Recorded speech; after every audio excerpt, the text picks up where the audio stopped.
Nyt on huhtikuun 2. päivä ja me ollaan täällä Samin kanssa piknikillä.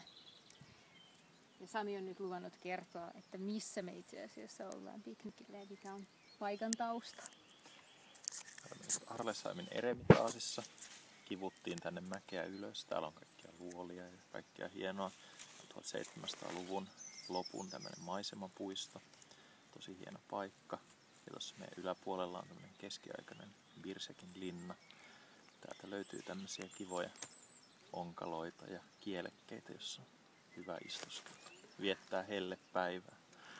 Niin, nyt on todellakin, siis lämmintä on varmaan joku 25. Niin, jotakin sellaista. Ja me yritettiin niiltä vähän varjopaikkaa löytää, että tuolla alempana olisi vesistöä enemmänkin, tai siellä lirisee purot, ja sitten siellä on muuten.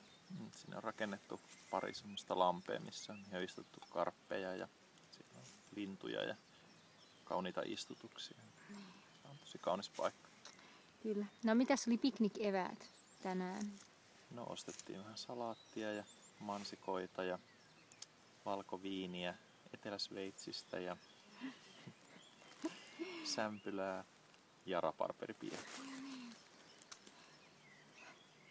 No eilen me pyöräiltiin vähän pidemmät lenkit ja mikä jäi päällimmäisenä mieleen? No olihan se oli paljon kaunista maaseutua erityisesti täällä Sveitsin puolella. Se oli mukava, täydellinen ilma, aurinko paistoi ja koko päivähän siihen meni.